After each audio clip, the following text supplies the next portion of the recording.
नमस्कार दोस्तों। आज हम इस वीडियो में डिस्कस करेंगे डुअल मोटर, जहाँ पे आप दो मोटर यूज़ करते हैं और आपके पास कोई सम टैंक नहीं है। आप या तो अथॉरिटी का पानी सीधे अपने ओवरहेड टैंक में, छत वाले टैंक में स्टोर करते हैं, और किसी वजह से किसी दिन अथॉरिटी का पानी नहीं आया या आपने मिस कर दिया और उस दिन आपके पास पानी नहीं है, तो आप अपना बोरवेल स्टार्ट करके, सबमर्सिबल पंप स्टार्ट करके आप अपने टैंक को, जो छत वाला आपका टैंक है उसको फिल करते हैं। तो इस सिनेरियो को, डुअल मोटर के इस सिनेरियो को हम डिजी पंप के थ्रू कैसे हैंडल करते हैं, आइए इसके बारे में बताते हैं। तो आपके पास ये दो पंप है। ये दोनों पंप जो है, हमारे इन दोनों पंप का जो पावर है वो डिजी पंप के पैनल के थ्रू जाएगी।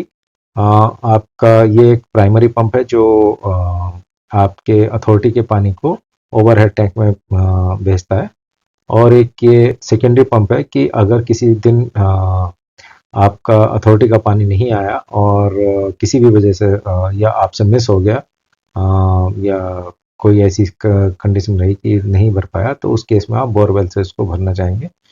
तो उसके लिए हमारा ये पैनल है जिसमें आप दोनों मोटर को एक साथ कनेक्ट कर सकते हैं।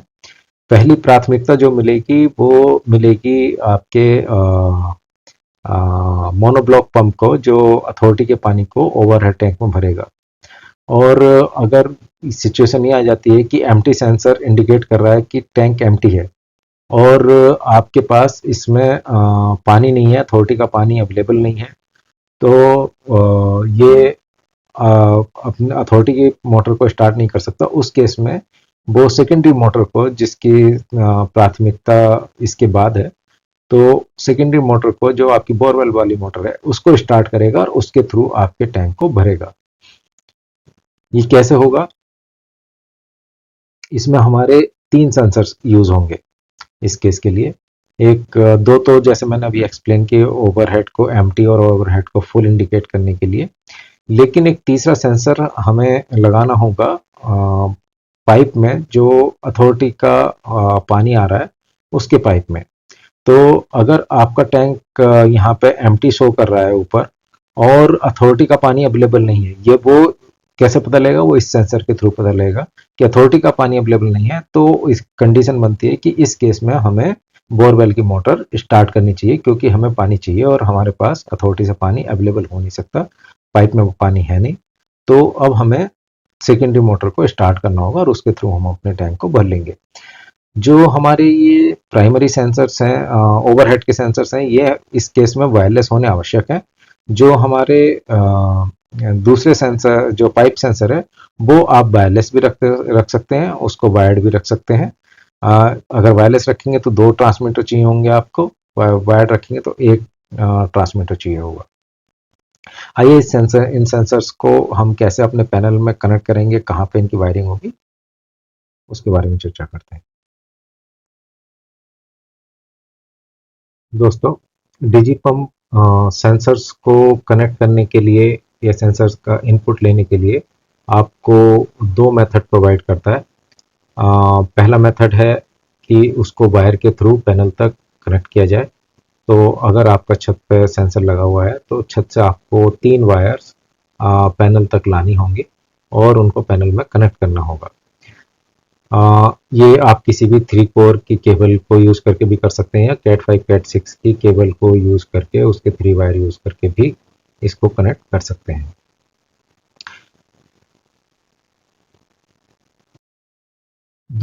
अब ये जो कनेक्ट होंगे पैनल में, ये किस तरह का हमारा इलेक्ट्रॉनिक्स में कैसे कनेक्ट होंगे, क्या वहाँ पे मार्किंग होगी, ये इस डायग्राम में हमने आपको बताने की कोशिश की है।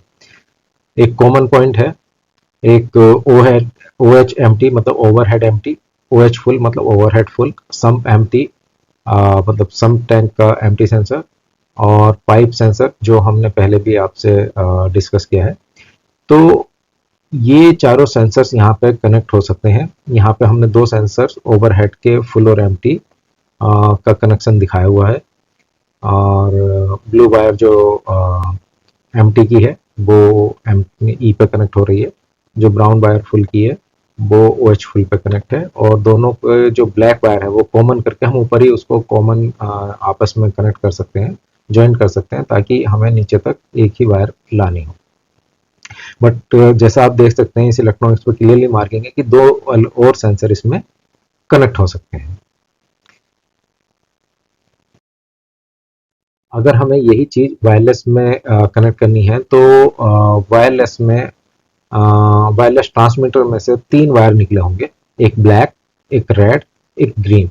Black wire will be the common wire, तो यहाँ ब्लैक वायर इसमें कॉमन वायर होगा जो कि दोनों सेंसर्स के ब्लैक वायर से कनेक्ट होगा। ट्रांसमीटर का रेड वायर जो है वो एम्प्टी यानी कि ब्लू वायर से कनेक्ट होगा, और ट्रांसमीटर का जो ग्रीन वायर है वो फुल से यानी कि ब्राउन वायर से कनेक्ट होगा।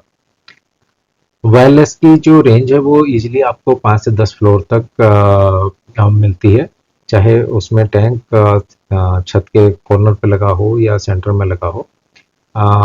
अगर आप और अधिक फ्लोर्स कवर करना चाहते हैं उस केस में भी वो 20 फ्लोर्स और may be 50 floors is also possible, वो भी संभव है, लेकिन उसके लिए हमें जो ट्रांसमीटर और रिसीवर को की पोजीशन इस तरह से रखनी पड़ेगी कि वो एक दूसरे को फेस कर सकें, लेकिन 5 से 10 फ्लोर तक वो कहीं भी हो वो कवर करेगा, उसकी आपको कोई टेंशन लेने की आवश्यकता नहीं है। इतनी ये लॉन्ग रेंज का वायरलेस है, ये वाईफाई की तरह नहीं है जो एक फ्लोर पे भी या नेक्स्ट फ्लोर पे भी नहीं चल पाता।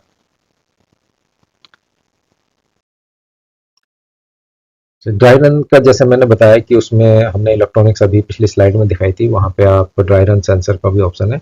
लेकिन यहाँ पे एक क्वेश्चन आता है कि चूंकि जब हम वायर्ड सॉल्यूशन से वायरलेस सॉल्यूशन में जाते हैं तो देर इज अ वहाँ पे एक कॉस्ट का भी इम्पैक्ट आता है। वो क्यों आता है कि एक केस में आपको वायर पे पैसा खर्च करना है, एक केस में वायरलेस ट्रांसमीटर पे पैसा खर्च करना है। तो जब हम छत पे हमारा टैंक है और वहां से हमें वायर लानी है तो ये सेंस बनता है कि हाँ हम वायर हटा के इतनी लंबी वायर डालने की बजाय हम वायरलेस ट्रांसमीटर यूज कर लें। लेकिन अगर आपका जैसे सम टैंक है या ड्राई रन वाले सेंसर हैं जो सम टैंक में लगे हुए हैं या पाइप में लगे हुए हैं और आपका पैनल भी नीचे ही है और आपके सेंसर भी नीचे ही है, तो ये आपकी चॉइस है कि जो ड्राई रन सेंसर है वो आप वायरलेसली भी कनेक्ट कर सकते हैं और वायर्ड भी कनेक्ट कर सकते हैं, वायर के थ्रू भी कनेक्ट कर सकते हैं। इस केस में क्या होगा, अगर आप ओवरहेड के भी छत वाले टैंक के भी वायरलेस कनेक्ट करेंगे और ड्राई रन वाले सेंसर अगर आप यूज कर रहे हैं तो वो भी वायरलेसली कनेक्ट करेंगे तो आपको 2 ट्रांसमीटर यूज करने पड़ेंगे, कॉस्ट ज्यादा होगी उस केस में। जो आप वायर से कनेक्ट करके बचा सकते हैं, तो आप ये हम तीनों ही कॉम्बिनेशन इसमें आपको प्रोवाइड कर रहे हैं कि फुल्ली वायर्ड जिसमें चारों सेंसर्स वायरली कनेक्ट हो, और फुल्ली वायरलेस जिसमें सारे ही सेंसर वायरलेसली कनेक्टेड हो, और हाइब्रिड जिसमें जो छत के टैंक के सेंसर्स हैं वो वायरलेस हो और जो आपके ड्राई रन के सेंसर्स हैं अगर आप उनको यूज कर रहे हैं तो वो वायर्डली कनेक्टेड हो। आइए अब बात करते हैं पावर वायरिंग की। हम इसकी पावर वायरिंग कैसे कनेक्ट करेंगे। दोस्तों यहाँ पे हमने अपने पैनल जो दो मोटर को चलाने के लिए डुअल मोटर कंट्रोल वाला जो हमारा पैनल है उसकी वायरिंग दिखाई हुई है। तो अगेन यहाँ पे एक टर्मिनल ब्लॉक है जिसमें इनपुट है फेज एंड न्यूट्रल, जो एल और एन पे कनेक्ट होंगे। 3 आर वाई वी के वायर है आउटपुट के वायर, जो आपके बोरवेल की मोटर के लिए यूज होंगे। और दिस इज अ यहाँ पे ये हम इसको सेकेंडरी मोटर कहते हैं। और जो हमारी प्राइमरी मोटर है वो मोनोब्लॉक मोटर है, तो जो 3 पिन टॉप से हम एज्यूम करके चल रहे हैं वो चल जाती है। तो उसको 3 पिन टॉप जिस सॉकेट में लगाना है उस सॉकेट की वायरिंग का जो फेज है वो भी इसी पैनल के P1 पॉइंट से जाएगा, और न्यूट्रल उसमें जो होगा वो कॉमन ही होगा, जो न्यूट्रल मेन लाइन से आ रहा है। अर्थिंग भी जो उसमें होगी वो वही रहेगी। तो बेसिकली यहाँ पे अगर आप देखें तो जो हमारी प्राइमरी मोटर है वो आपके ओवरहेड टैंक को फिल करने के लिए यूज़ होती है, चाहे वो ओवरहेड टैंक आप अथॉरिटी के वाटर से कर रहे हो या सम टैंक से कर रहे हो। और जो सेकेंडरी मोटर है इसकी प्रायोरिटी कम है, इसकी प्रायोरिटी ज़्यादा है ओवरहेड टैंक को फिल करने के लिए। अगर ओवरहेड टैंक फिल नहीं हो पा रहा है, आपके सम टैंक पर पानी नहीं है, अथॉरिटी का पानी नहीं आ रहा है और आपका ओवरहेड टैंक खाली हो गया है, तो उस केस में सेकेंडरी मोटर स्टार्ट होगी, जो आपको आपका सम टैंक जो है वो फिल करने के लिए भी यूज़ हो सकती है, या अगर आपका यूज़ केस दूसरा है तो आप उसको डायरेक्टली ओवरहेड टैंक को एज अ बैकअप प्लान के लिए भी यूज़ कर सकते हैं। अ, आपको ध्यान ये रखना है कि जो सेकेंडरी मोटर है उसके वायर डायरेक्टली हमारे पैनल में कनेक्ट होंगे। जो प्राइमरी मोटर है वो आपकी अभी भी सॉकेट से कनेक्ट होगी, लेकिन उस सॉकेट का जो फेज है वो हमारे पैनल से जाएगा। चलिए अब वायरिंग कंप्लीट होने के बाद देखते हैं क्या क्या फीचर्स आपको इसमें मिलते हैं और कैसे वो आपके पूरे ऑटोमेशन में हेल्प करेंगे। दोस्तों, यूँ तो डिजी पंप का सॉल्यूशन आपको बहुत सारे फीचर देता है और सारे अगर हम कवर करेंगे तो ये वीडियो काफ़ी लंबा हो जाएगा, इसलिए हमने यहाँ पे उसके जो मेन फीचर की फीचर्स हैं वो यहाँ पे लिस्ट किए हैं और उनके बारे में आपको एक्सप्लेन करते हैं, ताकि आपको पता हो कि आपके पास क्या क्या फैसिलिटी अवेलेबल है। तो आपके पास ऑटोमेटिक स्टार्ट की फैसिलिटी अवेलेबल है, सेंसर के थ्रू डिटेक्ट करेगा, ऑटोमेटिकली आपके मोटर को स्टार्ट करेगा। उसी तरह आपके मोटर को स्टॉप करेगा ऑटोमेटिकली सेंसर के बेस पे। अ, जैसे मैंने पहले ही बताया कि टाइमिंग की प्रोग्रामिंग आप कर सकते हैं कि शेड्यूल टाइम पे आप वो मोटर को स्टार्ट करें, सुबह स्टार्ट करें, शाम को स्टार्ट करें, आप मल्टीपल शेड्यूल्स लगा सकते हैं। तो एक टाइमिंग की प्रोग्रामिंग के थ्रू आप इसको प्रोग्राम कर सकते हैं शेड्यूल स्टार्ट और स्टॉप के लिए। फिर हम इसमें ड्राई रन प्रोटेक्शन प्रोवाइड करते हैं, वो भी सेंसर्स के थ्रू अवेलेबल है। सम टैंक का एक सेंसर है जो सम टैंक का ड्राई डिटेक्ट कर सकता है, और एक पाइप सेंसर है जो अथॉरिटी के पानी में या अगर आपका कुछ केसेस में सबमर्सिबल ऐसा है कि हाँ वो कुछ देर चलता है और पानी आपका अर्थ से ग्राउंड वाटर खत्म हो जाता है, तो वहाँ पे भी ड्राई रन डिटेक्ट करके उस मोटर को ऑफ कर सकता है।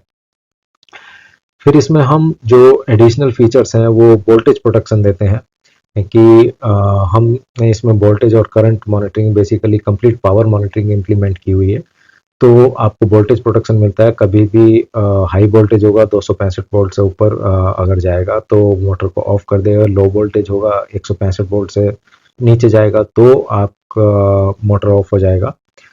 तो आपको हाई और लो वोल्टेज के अगेंस्ट आपके मोटर को प्रोटेक्ट करता है।